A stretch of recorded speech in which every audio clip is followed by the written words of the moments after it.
Saludos a todos, bienvenidos al canal. Mi nombre es Cristian Jiménez y les recuerdo, este canal se llama Jíbaro Intelectual. Gracias por sintonizarme y también Facebook Holistismo con H. Ahí voy a estar anunciando próximamente, tal vez dentro de las próximas semanas o algo, más actividades. En esta ocasión les quiero hablar sobre un pensador que a mí me ha impactado mucho por su forma tan agresiva y contundente de escribir. Específicamente una obra, es de estos autores que, ¿verdad?, tienen esta obra clave, y escribió más cosas, pero es conocido más por esa obra en particular, como le pasa quizás a Cervantes, que ¿verdad?, escribió otras cosas, pero es más conocido por el Quijote. En este caso voy a hablar de Antonio S. Pedreira y su obra Insularismo. Es bien difícil hablar de Antonio S. Pedreira, incluso hasta en la academia, porque tal parece que no los quieren tocar. Y precisamente fue eso lo que me llamó la atención, el que no lo quisieran tocar mucho. Y muchos argumentos, casi todos en contra de él. Y tengo esta cualidad, si se quiere ver así, o esta característica de que entre más en contra de algo esté la gente, pues las mayorías de la gente, pues entonces más me atrae. Y me puse a leer Insularismo, y hace mucho tiempo que estoy por escribir ¿verdad?, cosas, mis impresiones sobre esa obra, y principalmente sobre, ¿verdad?, de lo que propone esa obra, que el tema central es el puertorriqueño desde el punto de vista ontológico, o sea, qué es ser puertorriqueño. Antes que se me olvide, hay que destacar que esto de que la academia en general nos quiera tocar a Pedreira puede tener una razón de ser, y es que ¿verdad?, los académicos en la academia, cuando se circunscriben a la academia en particular, ¿verdad?, y se siguen llamando profesores y doctores y todo ese tipo de cosas, se crea como un tipo de personaje en este ser que supuestamente es intelectual. ¿Verdad? Este personaje, o sea, ya no eres fulano de tal, ya ahora eres el doctor o el profesor tal, y se supone, se espera algo de nosotros. Yo soy profesor también de historia, y a mí me han dicho mucho, no, pues tú no eres profesor de historia, se supone que tú sepas esto, lo otro. Casi siempre toda la historia del mundo, detalle por detalle, desde el primer hormiguero que existió en la faz de la tierra hasta el último, se supone que uno, ¿verdad?, como historiador lo sepa. Eso es imposible. Nadie lo sabe todo, y los historiadores no escapan de eso, de saberlo todo. Yo en otro video expliqué que no existe la objetividad, por lo tanto el historiador tampoco es objetivo, siempre va a tener sus matices morales bien particulares. Entonces se crea un rebaño, una moral de rebaño, y el académico, el profesor, el doctor que está metido en una academia, a menos que no haga algo para salirse de ahí, tenga conciencia de que la academia lo que hace es fijarte, circunscribirte, ¿verdad?, y todo en virtud de la academia, pues entonces, a menos que no tengas conciencia de eso y te salga, pues entonces no, tu obra va a carecer de, ¿verdad?, de este sentimiento, va a carecer de esta fogosidad que requiere cualquier obra literaria, ya sea historiográfica, ya sea una novela, ya sea lo que sea. Así que quizás ese rebaño no es el rebaño común, pero es un tipo de rebaño mucho más elitista, ese rebaño de los profesores. Lo que hay es que entrar a una sala de facultad y ver cómo es que entre profesores hay hasta un lenguaje, unos códigos, y se terminan creyendo la película de que son los grandes intelectuales de la tierra, que cualquiera que se crea eso pues no es intelectual. O sea, el intelectual, algo que tiene que tener el intelectual es ser humilde. Y pues eso es lamentable que pase, ¿verdad? Y pasa prácticamente en todas las universidades. ¿Y qué pasa? Eso puede repercutir en el hecho de que a Pedreira se le conozca tampoco. Bueno, ¿quién era Pedreira? Puertorriqueño, no me acuerdo, y no viene al caso ahora de qué pueblo era, etcétera. Vivió del 1898 al 1930 por ahí, tampoco es relevante, pero el hecho de que se circunscriba en esa, ¿verdad?, que su vida haya corrido esos años, es bien significativo. Es catalogado, eso es otra cosa que hace la academia, que patologiza y cataloga, y desde ese punto de vista, ¿verdad?, quieren imitar más la ciencia que clasifica, y en el caso de las humanidades, pues entonces no entiendo que no es saludable. Eso lo puedo explicar después. El hecho de que haya vivido esos años es muy pertinente para la forma de él pensar. Eh, es catalogado, vuelvo y digo, por la literatura, o sea, por los que estudian literatura y por los que han tratado de hacer historia de la literatura puertorriqueña, como parte de la famosa generación de los 30. Y esta generación de los 30, si usted busca por ahí reseñas de esta supuesta generación de los 30, está caracterizada en Puerto Rico por tener precisamente esa gestión ontológica. La principal pregunta que se hace de la literatura puertorriqueña en ese momento es ¿qué es ser puertorriqueño? Y por ahí usted puede conseguir, por ejemplo, la palabra muchedumbre, que Matienzo Cintrón la utilizó mucho antes de los 30, haciendo Matienzo Cintrón, que éramos y que una muchedumbre, no éramos un país o una nación. Pero en resumidas cuentas, ¿verdad? Pedreira se va a insertar en ese movimiento de los 30 con una serie de ensayos. Eso es otra característica bien fundamental que hay que destacar de él, que él está moviéndose en el ámbito del ensayo, en el caso de insularismo, ¿verdad? Viene a Puerto Rico esta clase literaria ¿verdad? Que va a tomar el tema ontológico como un tema principal y fundamental, ¿verdad? Y entonces ellos van a tomar el tema ontológico y lo van a descargar en este género literario que se llama el ensayo. Y el ensayo es bien importante porque, como su palabra lo dice, se presta mucho, ¿verdad? A la improvisación, se presta, aunque tiene una organización, ¿verdad? El ensayista siempre busca ¿verdad? Siempre bosqueja, por lo general bosqueja y organiza ideas, y hay un tema central y se supone que hay incluso hasta una moraleja detrás de un ensayo. Pero lo que, ¿verdad? Las características del ensayo son fundamentales. O sea, no, Pedreira, en insularismo lo que no encontramos un poema, en insularismo no encontramos, ¿verdad? Exactamente una novela, nada de eso. Ensayos, ¿verdad? Los ensayos, ¿verdad? Cortos, precisos. Claro que él los agrupa en insularismo. Insularismo ya es como un tema global, ¿verdad? Y la misma palabra lo está diciendo, insularismo. Es que es bien sugestivo. O sea, la obra es bien sugestiva. Así que volviendo a la estructura en la que se mueve Pedreira, el ensayo también te permite el análisis. Y muchos científicos utilizan el ensayo precisamente por eso, porque el ensayo es un tipo de recopilación de unas experiencias que luego pueden convertirse en conceptos y se imprimen en ese género, porque el género literario del ensayo permite eso, permite ese análisis supuestamente objetivo, permite la revisión también. Y en resumidas cuentas pueden después buscar más en detalle qué es el ensayo en sí, pero es fundamental, o sea, es bastante claro de que este término de ensayo afecta a la obra, por lo menos hablando de insularismo de Pedreira. Entonces, ¿qué pasa?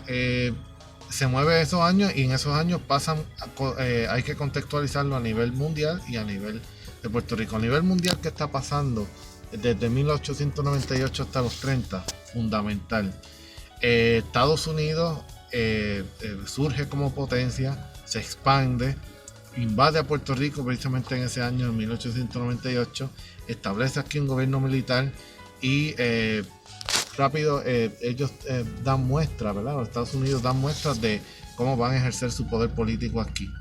En el mundo, lo que está pasando en el mundo, circunscribiéndose específicamente Europa y Estados Unidos, el pensamiento europeo y de Estados Unidos, que es el que principalmente afecta a gente como Pedreira.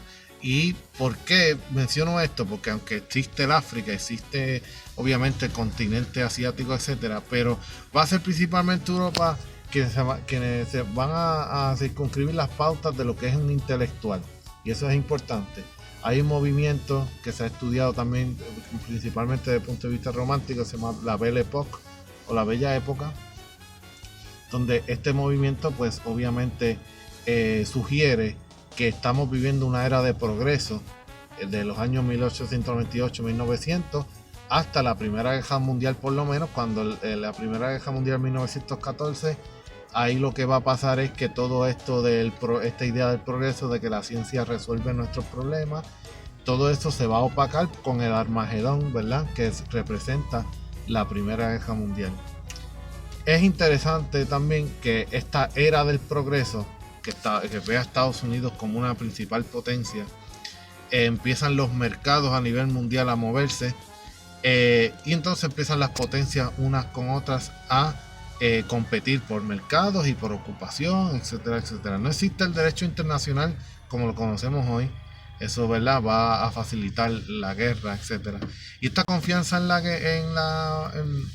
ciencia, ¿verdad?, y en el progreso, en que las cosas van a ir a mejor, se cree en la felicidad, etcétera, repercute en los intelectuales también. Todavía no tenemos una guerra mundial hasta 1914. 1900, ¿verdad? Freud está por el mundo publicando interpretación de los sueños y otros, ¿verdad? Vamos a ver los vestigios de lo que va a ser luego el psicoanálisis moderno.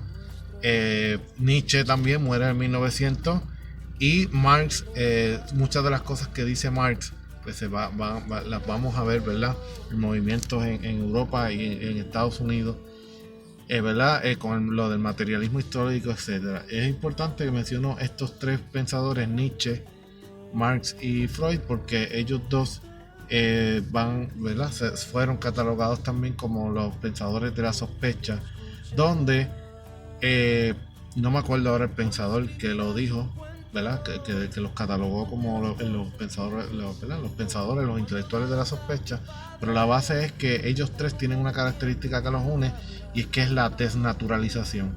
O sea, nosotros no pensamos exactamente lo que queremos pensar desde una lógica autónoma o independiente, sino lo que otros dicen o quieren que nosotros pensemos. Entonces, en ese sentido, los tres, ya sea Nietzsche con la cuestión de los valores, Marx con la conciencia de clase y Freud desde el subconsciente, todos van a apelar a este tipo de lógica. Menciono esto porque esos antecedentes ¿verdad?, de historia intelectual son los que nutren la mente, aunque eso no se ha estudiado exactamente así. Invito a alguien que lo estudie, ¿verdad? Eso es lo que nutre la mente de gente como Pedreira aquí en Puerto Rico. En Puerto Rico, ¿qué está pasando? Como dije, ley Foraker, los primeros años son después de la ley Foraker de 1900 son de angustia en la clase política puertorriqueña. Pasamos de una experiencia azarosa con España, pero España por lo menos habíamos logrado un estatuto autonómico que te daba ciudadanía, capacidad de hacer tratado, un cierto tipo de personalidad internacional, pero ahora no tenemos nada de eso. Estados Unidos vino con, ¿verdad?, la clase política puertorriqueña pensaba que venía a hacer unas cosas positivas, nada de eso se logró. Y entonces empieza a llegar mucho inversionista extranjero también aquí, y la clase política puertorriqueña mayormente ¿verdad?, en las filas de la agroexportación, de comercio, ¿verdad?, con su principal cliente, ¿verdad?, que era Estados Unidos. Pues entonces la clase política también empieza a tomar postura en torno al estatus de Puerto Rico. En aquel momento no se le llamaba estatus, no éramos, la ciudadanía puertorriqueña no desapareció, pero tampoco éramos ciudadanos de los Estados Unidos. Estábamos en este tipo de limbo, pero ¿verdad?, como demuestran estudios microhistóricos en Puerto Rico, los pueblos se fueron urbanizando, se fue organizando, las escuelas fueron organizándose, se fue urbanizando cada vez a Puerto Rico. O sea, se prepara a Puerto Rico para un cierto tipo de vida que no tenía en el siglo XIX. Cuando leemos La Charca, por ejemplo, de Manuel Simón Gandía, vemos este Puerto Rico previo a la invasión muy ¿verdad?, rural, del cafetal, etcétera.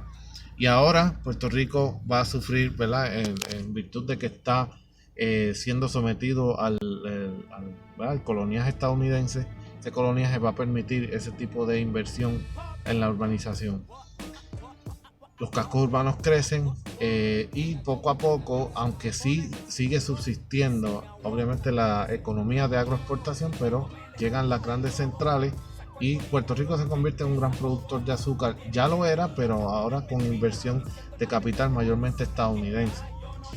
Como dije, la clase política puertorriqueña empieza a tomar posturas en torno a todo eso y empiezan los partidos políticos, cosa que no esa experiencia de partidos políticos no la teníamos con España. Los pocos partidos que se forman a final del régimen español y tenían muchas limitaciones. También estaba esta idea de democracia que supuestamente trae Estados Unidos aquí, también va a afectar el proyecto político, si es que hubo alguno, en Puerto Rico. Llega la Primera Guerra Mundial, 1914. Puerto Rico sigue más o menos igual, alguno que otro cambio, ¿verdad? No voy a, para llegar a Pedreira, obviamente. 1917 la ley Jones nos dan supuestamente la ciudadanía, cosa que hoy sabemos que es mentira. Lo que hicieron fue ponernos el sello de propiedad. Y llegan los años 20, la danza de los millones, después de la Primera Guerra Mundial. Le llaman así muchos historiadores porque hubo mucha inversión en la caña, especialmente la caña y en otros sectores. Pero ¿qué pasa? Esas inversiones se fueron al piso cuando llega la Gran Depresión del 1929. 1930 empieza la Gran Depresión en Estados Unidos. Estados Unidos es incapaz de mantener un régimen económico aquí, o sea, no es capaz de absorber toda esa producción. Se desploman las grandes empresas, muchas de ellas, otras sobrevivieron obviamente, esto no es, tiene que ser exactamente así como lo digo, y llega la época de las dictaduras de los años 30, tenemos en los 30, ya sabemos que en Alemania hubo un Hitler, en Italia hubo un Mussolini, en España el 36 la guerra civil y Franco. En resumidas cuentas empieza la era de las dictaduras donde el gobierno, obviamente en Estados Unidos tenemos el nuevo trato con Roosevelt. El gobierno a nivel de potencias europeas y estadounidenses empieza a tomar posesión de la economía y Puerto Rico no es menos cierto eso. En Puerto Rico tenemos, ¿verdad? En los años 30 la radicalización del nacionalismo y llegan los años 30 y empieza no solamente la puertorriqueñidad a ser tema de conversación a nivel político con el nacionalismo y otras vertientes, ¿verdad? Porque también existía la estadidad y todo eso.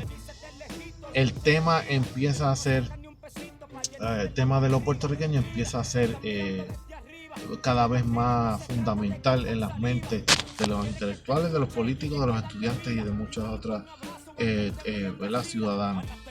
Y ahí es que entra Pedreira con insularismo a demostrarnos o asumir posturas, vamos a decir, sobre eso. Y Pedreira descarga en todos esos capítulos una visión de puertorriqueñidad bastante fuerte, diría yo.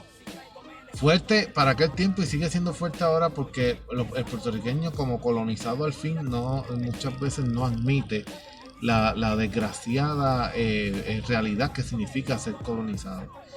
Y por ejemplo, llega insularismo, se descarga como dije, en unos capítulos, y el primer capítulo, por ejemplo, se llama la brújula del tema. Y en la brújula del tema, básicamente es lo que hace sentar las bases de lo que luego va a ser todo el resto de insularismo. Una de las cosas que menciona fundamentalmente Pedreira ahí es que él no viene a resolver el problema, él viene a plantear el problema. O sea, el hecho de que él lo haya dicho ahí, o sea, de que lo haya puesto por escrito es bien fundamental, es bien interesante, porque ya de por sí estaba dejando claro de que esto no se puede acabar. Incluso con un proyecto político, ya sea la independencia estadía, tampoco se acaba. El tema ontológico siempre nos va a perseguir. Entiéndase, Pedreira está apelando a algo que es una condición humana. O sea, estamos hablando de que él registra una condición humana que es la misma ontología. Un análisis que sencillamente no se puede acabar por la condición trágica del ser humano en sí. Así que está posicionando lo puertorriqueño en el tema filosófico, incluso internacional. De ahí se está ya, con ese planteamiento se está apareciendo y refleja las influencias de muchos filósofos europeos. Entonces hay que añadir a eso que también esta etapa de transformación que vive Pedreira incluye no tan temprano del siglo XX, pero ya específicamente diríamos los años 20, los años 30, y después con la Segunda Guerra Mundial se intensifica lo que es ¿verdad? La conducta de la especialización. O sea, se empiezan a especializar los trabajos, empieza a surgir, ¿verdad? Las universidades, empiezan a dar títulos universitarios especializados en X o Y ¿verdad? Disciplina. Entiéndase, los especialistas, por ejemplo, lo vemos en los doctores, que está el doctor general y están los especialistas. Pues en ese sentido, estas profesiones especializadas empiezan a tener proliferación y cada vez más necesidad en ese Puerto Rico que se va urbanizando y que no se va a urbanizar del todo como lo conocemos hoy hasta después de los años 50, que es que tenemos ya, ¿verdad?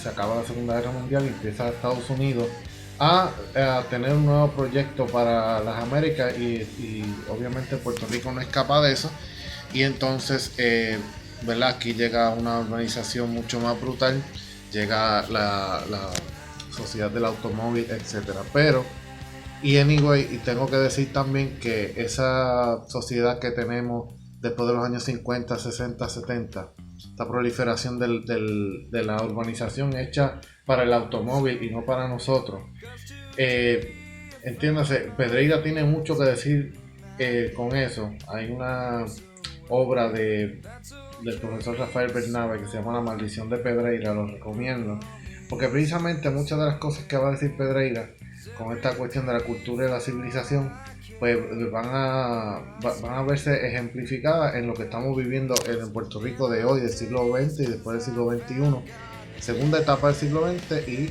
todo lo que llevamos del siglo XXI. Pero no voy a entrar específicamente en eso ahora. De Pedreira entiendo que tengo que hacer par de, ¿verdad? De videos, porque entiendo que es demasiado abarcador y pertinente, y no existe, yo entiendo ningún video en YouTube explicando estas cosas, ¿verdad? Y mucho menos de Pedreira en específico, y por eso me di la tarea ¿verdad? De darla. Entonces hoy nos vamos a centrar, ¿verdad? Voy a dejarlo en ese primer capítulo de insularismo que se llama La Brújula del Tema. Ya como dije anteriormente, ¿verdad? La brújula del tema, insularismo y todos los títulos que él le pone a los diferentes ensayos van a ser sugestivos. Entonces, para ir al análisis ¿verdad? Más claro, yo anoté unas cosas aquí, porque así funcionó yo más bien, ¿verdad? No me acuerdo muchas veces de las citas específicas. Pero una de las cosas que él dice en ese primer capítulo es que esto no es una obra de carácter científico. Y ya eso es muy especial en él y muy importante centralizarlo, porque no se trata de, como él dice al principio, no se trata de resolver un problema. La ciencia tiene esa característica de resolver problemas y cree que a través del razonamiento y de la metodología vamos a terminar con un resultado X o Y, y que ese resultado es infalible y exacto. Y a través del cálculo nosotros, ¿verdad? Podemos tener una sociedad X o Y. La ciencia cree que esa metodología científica que tenemos en las ciencias naturales se puede trasladar a las supuestas ciencias sociales o los estudios sociales. Yo soy de los que creo que eso no debe ser así, no puede ser así, porque la sociedad es espontánea. La sociedad funciona muchas veces por reacciones que no son medibles ni calculables. Decía, por ejemplo, León Trotsky que la revolución es imposible hasta que se hace inevitable. Con ese refrán les quiero decir que no es pertinente hablar de conceptos como decir ciencias sociales o una cosa así. Entonces él lo pone bien claro, no es de carácter científico, y eso es muy fundamental, porque muy pocos ¿verdad? Literatos, muy pocos escritores se atreven a plantearlo de esa manera. O sea, aquí lo que yo voy a dejar revolcar el hormiguero en buen español puertorriqueño. ¿Cómo somos? ¿Cómo y qué somos? ¿Verdad? Si existe el alma puertorriqueña, solo que disgregada y dispersa. O sea, nosotros somos unos seres, los puertorriqueños, unos seres en potencia. O sea, no nos hemos realizado, estamos en camino pero sí existen unas particularidades. Él los va a centralizar primero con la cuestión de la raza y después con la cultura, etcétera. De eso hablo más adelante. Pero sí existe, o sea, él está diciendo a su generación, y quizás a nosotros a través del tiempo nos está diciendo Miren, o sea, no piensen que lo puertorriqueño no existe. Lo puertorriqueño sí existe. Ahora, está por ahí disgregado. La tarea de nosotros es centralizarlo y ver dónde está realmente lo puertorriqueño. No exactamente en esa bandera que está allá atrás, no exactamente en los símbolos, ni siquiera en cosas que fácilmente identificables en la cultura. La personalidad puertorriqueña existe de otra manera. ¿Cuál es la tarea del filósofo, del historiador, de la literatura y de la música y de todas las facetas del arte? Precisamente encontrarla y crear aquello que sea el acontecimiento, o sea, buscar la personalidad puertorriqueña, pero no con fines de encontrarla, precisamente para que te sorprenda y que dé espacio siempre a terminar con un análisis que termine, ¿verdad? Con la pregunta ¿por qué? Hemos Miren lo que él dice, esto es citado directamente de la obra, del primer capítulo, Brújula del tema. Hemos vivido atados a una interpretación optimista y estéril de la historia. Optimista, creemos que, ¿verdad? Como él se mueve en la época del progreso y de la Belle Époque y todo esto, creemos que la felicidad existe y que simplemente la cuestión del progreso nos lleva a esa supuesta felicidad. Pero esa visión es estéril, o sea, en el Caribe, en el contexto histórico puertorriqueño, eso no, simple y llanamente no es posible. Ya después va a dar unos datos del por qué, pero no es posible, y en otro video yo explico, ¿verdad? Que nosotros en el Caribe tenemos la característica de que nuestra población original fue total y absolutamente exterminada. Y de ahí para allá, Jim Casimir, La invención del Caribe, lo pueden leer. Jim Casimir plantea, y de hecho hay muchas similitudes entre Casimir y Pedreira, eso también puedo hablar después. Jim Casimir lo que está diciendo es que desde ese momento en que se exterminó nuestra población original, lo que tenemos es gente extranjera viniendo aquí. Y ¿verdad? La renovación de fuerzas de trabajo obligó, primero la esclavitud, después otro sistema, obligó a que nunca, ¿verdad?, hubiese un proyecto real de desarrollo de nación, específicamente en el Caribe. Si existe una nación independiente llamada República Dominicana o la República de Cuba, prácticamente desde ese punto de vista es un milagro. Pero en Puerto Rico todavía no hemos tenido ese proceso. Todo nos llegó manoseado, dice Pedreira también. Y pensar que porque exista la personalidad puertorriqueña, en realidad hemos alcanzado un verdadero proyecto autónomo o endógeno, pues es un error desde ese punto de vista.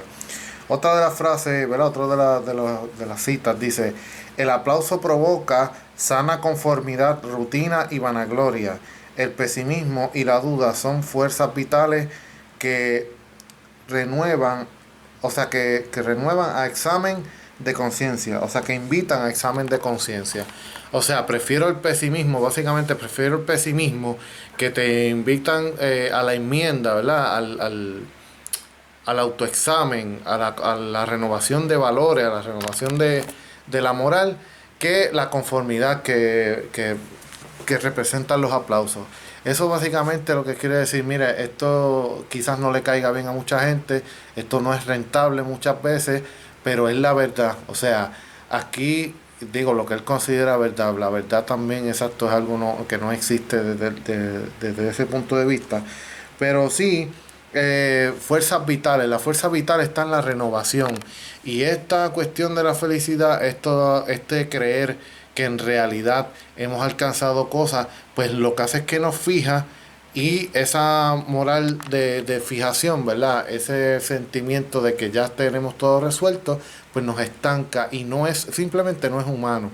Y el puertorriqueño participa de eso también, y aquí lo está planteando, o sea, y él está hablando a su comunidad de supuestos intelectuales, le está diciendo, mire, no se crean que ustedes han resuelto las cosas, aquí hay mucho que discutir. Y aunque sí han hecho algunas cosas pertinentes, como decir que la personalidad puertorriqueña existe o no, nos queda mucho trabajo, pero no piensen, básicamente Pedro lo que está diciendo, no piensen que lo tenemos resuelto, hay mucho por hacer. Página 48 de esa versión que tengo, la brújula del tema, dice: todavía no se ha hecho una interpretación filosófica del jíbaro. Cuando se intente, habrá que subrayar sus vicios y virtudes y su peculiar reacción frente a la vida. Y eso para mí es ¿verdad? De las frases más fundamentales que él escribe ahí. Base filosófica del jíbaro puertorriqueño. Filosóficamente introducir la filosofía. ¿Qué pasa? Que la filosofía parece ser enemiga de la ciencia, porque la filosofía no resuelve problemas y destrona verdades. Y desde eso básicamente es lo que hace Pedreira con insularismo, y por eso es que está muchas veces tan proscrito por la academia, porque la academia pretende tener verdades, y de ahí lo que yo explicaba al principio de la moral del rebaño. Así que esto es de las pocas obras que existen en la literatura puertorriqueña que lo plantea y que menciona pues siquiera la palabra filosofía. Así que eso es básicamente una de las grandes aciertos de esta obra, y que por eso es que me gusta mucho. También menciona que hay una guerra civil biológica en determinados miembros del árbol genealógico, entiéndase, del puertorriqueño, lo que después va a plantearlo como una lucha de fuerza, una lucha de raza, o sea, hay razas antagónicas, el negro, el blanco, etcétera. Y de ahí que la academia empieza a decir que él es racista, etcétera. Eso yo después lo aclaro en otro video, pero eso no me parece que sea tan acertado. Nuestras rebeldías son momentáneas y nuestra docilidad es permanente. Eso yo lo dije para cuando pasó lo de Ricky Rosselló, que bueno, y pasó ahora, o sea, estamos ya en noviembre, lo de Ricky Rosselló fue en agosto, y hubo mucha pelea allí, mucha tira y jala, o sea, mucha rebelión y qué sé yo, pero eso pasó ¿verdad? Ricky se fue, llegó Wanda Vázquez, que es igual o peor que Ricky Rosselló, se quedaron los mismos buitres pillos, y aquí no ha pasado nada, o sea, momentáneo. Y también lo dije que tenía que ser, ¿verdad? Tendría que venir otro nuevo chat a decirnos cabrón o lo que sea, para que entonces nosotros reaccionemos los puertorriqueños. Ya Pedreira lo dijo, somos, ¿verdad? Nuestras rebeldías son momentáneas y nuestra docilidad es permanente, es parte de nuestro ADN, será así. Así que así termina más o menos lo más importante de ese primer capítulo, la brújula del tema. En otro video seguiré con Pedreira, ¿verdad? Este video fue básicamente introductorio, me van a tomar otros videos. Creo que es pertinente, creo que Pedreira fue un gran pensador. Así que gracias por verme. Recuerden mis redes: Holistismo en Facebook, Holistismos en Instagram, educacionemancipada.wordpress y Jíbaro Intelectual en YouTube. Muchas gracias.